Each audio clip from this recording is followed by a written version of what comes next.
it's I feel let down. I feel let down. It's like, bro, how do we spend so much money in the summer for these big games to be going the same way that they were going? 250 million or however many millions per rewind. The same stuff. And literally playing for corners, playing for, luckily last season we were winning them, but playing for corners, can't break down stuff. Yes, I mean you got to respect Man City. They're a very very good team. It was a mirror image. It was two teams mirroring each other. So Guardiola knows how to set up against our stuff. Likewise, Arteta knows how to kind of set up against Guardiola. If it wasn't for that one instance where we were caught out, it was a mistake that caught us out. He got in behind because he's more aggressive and more direct and all that. But apart from that, really, we kept him quiet. Reinders was the only one really kind of being a Quality problem player. and all. But yeah, I'm just very, very, very disappointed, man. I feel let down. It's on everybody. It's on the team. It's on the manager. Like I don't want to drill too much down into all that, but like honestly, I know it's hindsight's 50-50 after it's done, and I give it a chance. Whatever team he puts out, I back the thing and all that. But bro, this whole Marino, and I like the guy. I like the guy. I highlighted him as one of my guys to watch out for the season. But in our system, he just can't be in that 10 role. He just cannot play in that 10 role in our specific system. Yeah, it might work out at Spain. Those are two completely different teams, two completely different systems, two different styles of play. What he does in Spain, he should not matter to what happens at Arsenal. Those are two completely different teams. Emotionally, what did he say? He was, oh, I chose him because he's emotionally high strung, whatever the hell Yeah, theory. in the build up to the Bilbao game. It's like what the hell does that even mean?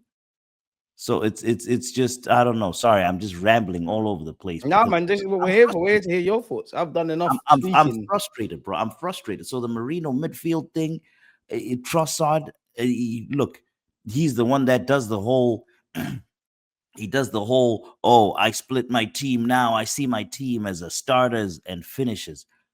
Trossard is not a finisher. Starter. Trossard is not a starter. Trossard is not a star. That's what when we got him, that run when he rescued us and kept us alive. That run was him coming off the bench and impacting. He's one of our guys that can get going quickest off the bench. He's not a starter. So you start him, and the left side it just seems so ineffective. You take out the one guy that's working, and then now it seems like him Arteta. I don't play politics. I don't play politics. I support the badge. Whoever plays. Arteta has a problem because guess what? His best guy playing creatively right now in that 10 role is a guy he doesn't want playing in that 10 role. Eze. He doesn't want Eze playing in that 10 role. And guess who's coming? Guess who's coming back? His favorite child, Martin Odegaard, who's been absolute luggage in that 10 role. So I don't know. That's what's scaring me, deluded, is seeing the same problems from last season and then hoping it's like how is it going to change? It's like am I the one that's stupid? Maybe these guys on the internet and on TV are right. Those guys that I say, yo, they don't know the future. Maybe they do know the future. Maybe it's done. Now this is how I'm thinking. Maybe it actually is done because everything they prophesized, they were like, oh, Arsenal's not going to show up against Man City. I guarantee. This is like 4 or 5 days before, bro. How the hell do you know 4 or 5 days what's going on? I don't even know what's going on 5 minutes later right now. And these guys were so guaranteed. And guess what? They've been right every single time. They tell me a broken clock can only be right twice. These motherfuckers have been right for like 15, 20 times in a row, bro. So it's like, I don't know. I honestly don't know. I don't know. Maybe I'm overreacting. I know it's 5 games in. The table is looking scary. 5 points, 5 points gap already this early. But this is how I feel. I've been in a state of panic. I'm scatterbrain, just looking at things to blame, to yell at, and it's just I can't live like this, bro. How are you feeling? Oh, How are you? Are you as lost as I am? Bro, I think I'm a step above you. I'm so like when it comes to anger and all of these kind of things, I can't be angry anymore because you said it there. It's like I'm seeing the same old things. Like I'm seeing the same old things these games. People called me negative for saying, yeah, there's problems in the final third when we scored 5 against Leeds or Forest. Questioning the bravery, or if you don't want to say bravery, I can forgive Mikel Arteta for maybe playing Marino at Anfield, but being very proactive. Now, to be fair to the guy, you were proactive against City. You know, you did bring on Eze, you did bring on Saka, you did At take off a halftime. centre half. It was more how we approached the game, how we started the game. I know I'm a hypocrite. If we went all gun ho and it went left, then there's still going to be question marks, but it's quite predictable. And I can't find the answer to this. My only rationale behind this is I don't think Mikel Arteta deviates away from the script. Obviously, Madueke is not Saka, but that's a plug-in play there. In his mind, Marino can kind of replicate what Odegaard does. That's why I don't subscribe to, Marino's a DM. He's not playing as a DM, even though he should not have been starting that game. We all know he should have went with Eze. Trossard is I wasn't surprised with Marino starting, bro. Marino, I don't think any Arsenal fan, if you truly been watching your team, you could be surprised, keyword surprised, that Marino Hmm. started. You knew Hmm. that's what Mikel does. Trossard took me by surprise. I do think people are being Yes. harsh on him, but I'm with you in that he's an impactor. I do want to ask you though, like, for you, like, what is it Marino has over an Eze or Wanyeri, etc., that makes him persist with it? Because for me, when I look at that role, whether you want to call it a 10, right-sided centre mid, 8.5, whatever have you, I'm looking at can you break lines? Can you get the ball and do all of those kind of traditional stuff? But then it can't be that because Marino doesn't have that skill set in abundance in comparison to them. So it's like, for you, why does Marino, not that again, you're not a coach like myself, it's just Hmm. maybe you can shed some light. Like, What I why what is I what Marino in I midfield over Donny? what I think. Honestly, so how I see it, I could be wrong. According to the internet, I'm wrong on everything. So what's new, but he's a coach's dream in that central midfield role. He is a coach's dream because let me ask you this, right? He's there. You go. So the build. So he's physically perfect. He has pace wise. He may not have pace, but he has an engine. He will run all day in that central midfield, and he keeps it simple. He keeps it simple. His technique is almost perfect. He does the basics. He does the basics perfectly, which is what you want in that central midfield role. He can protect the ball well. He turns well in that central midfield role. However, it's just when you're trying to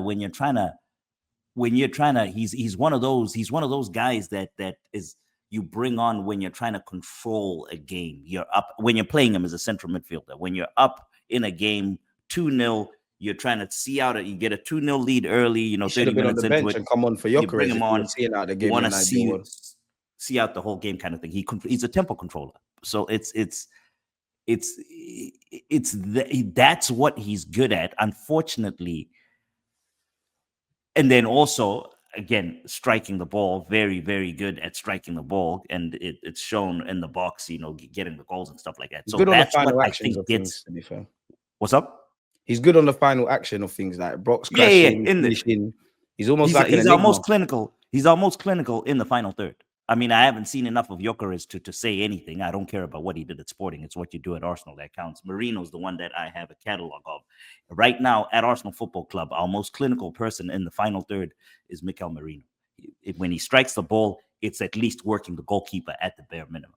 So it's that makes you kind of think, oh, maybe can I push him up the field if I don't have my ideal guy. So I think that's what's going through Arteta's head right now. Ideally, he doesn't want to play him in that 10 role.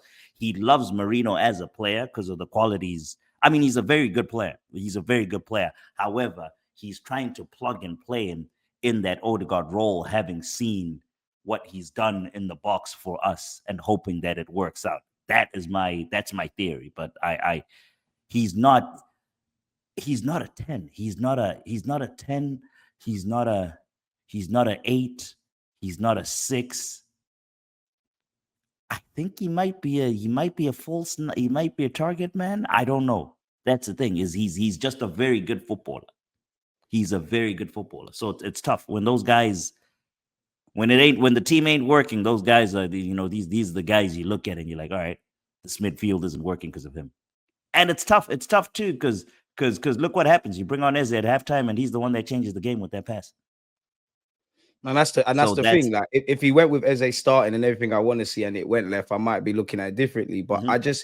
For me, Liverpool and City, I wanted to see a bit more difference from Mikel Arteta, because these are the games that, I know people are doing this. Oh, the title's over. It might well be, but Mm. it's all over. But these are some Nah, of the it's not games over. that you look back in May, Anfield, City, God forbid, but maybe West Ham was talking about the similar things. It's these 3-4 games that kind of paint the narrative in hindsight. Mm. And this is where I need Arteta to do things differently. He did do it in the second half, but I do think it's a bit predictable. With Mikel Merino, I kind of got it at Anfield because we were trying to be a bit more direct. I think it was more the case of at the Emirates, we're just trying to keep the system kind of the same. I do think Merino gets a bit of a bad rep. I don't know, big up Aris, but I don't think Merino's an exceptional player. I definitely don't feel he's a bad player, and you can't say he's not a good player. I think he's an Nah, he's a good intelligent player. player. Yeah, he's a good player. He's intelligent, can pass the ball. He does nothing outstanding. He's like 5 and 6 out of 10. That's And the with thing. Merino, for me, Zah, it's a thing where these are tools, whether it's him, whether it's Trossard, whether it's Martinelli, Gyökeres, Eze, whatever have you, yeah. These are tools as part of a toolbox. So rather than get at the player, I'm getting at the man, the tradesman who is getting the tools and applying them. Because the best, to be fair, the only things I could say with Mikel Arteta, I haven't seen City be that scared of us ever, really, probably going back to the Danny Mills days. So I give you that. You dominated the game, but I'm accustomed to that. I'm accustomed to you competing, and we're even in the statistics. It feels like there's something more to give. Obviously, the players fucked up. They made that mistake. They're going to have to hold that. But it's just a game where you're wanting more. Like, do you feel Mikel Arteta is too conservative in his approach? Or if you don't feel that, do you feel he needs to reinvent himself? I don't buy into the whole he set up this team to go lose or to win by this and all that. There's different ways to lose it. There's different ways to win a football game. There's many different ways to win a football game. People here try to tell us that corner goals don't count because Arsenal scores a lot of them and all that. Brother, there's different ways to win this game. So I'm not buying into the whole he's set up to lose. Would I have started with the trio that he started in midfield? I I don't think so, but then again, you also have to realize and see and respect what he's going up against, right? You also have to respect your opponents. This is Man City. This is Pep Guardiola. Pep I Guardiola hear has that, right? won. I hear that, Zar, but like, surely they've never been there for the taking more, especially that back five. They still have a quality. No, but so people's beef. No, people's beef ain't the thing. So people's beef is the midfield, right? The midfield. When you look at the midfield, don't match them up. Don't match them up saying this midfield trio. Look at this midfield trio. We should have picked these other two guys because City has they playing five defenders. Look at the matchup in the actual midfield. The Reinders, they got techie guys. They got guys like Rodri. They had Reinders. Who else? Who was the third midfielder in there? It was Rodri. It was Reinders, and I don't know who the third one is. What was in there? But you have to counter that. So I think that's what he set up trying to do. Was that because it went left and we didn't play too well. People have something to go at. Would I have started with that particular midfield myself? Maybe not, but I see what he was trying to do. I've just come That's back. not a midfield. That's not him. You wouldn't have started that, Zar. And to be fair, What? he's the manager. We're armchair experts. Damn well you wouldn't have started that midfield. Yeah, No yeah, way. yeah. But I mean, it's not. It's I'm not buying into the whole he set up. He set up to lose. Yeah, I It's don't agree with that. you still have It's to more the battle. way you're trying to win is mad. You're still playing against Rodri. You're still playing against Reinders. Who was the third guy? That's why I forgot his think name. Marino was in there to kind of get at Rodri, Yeah, to mimic what was trying to do. What they had, yeah. they had what I don't know. They had City's weird in that on paper it's very different. There's all them little players in the pockets. I get that, but like, don't you think though? Yeah, because for 3 years, 4 years, yeah, And 4 years food. in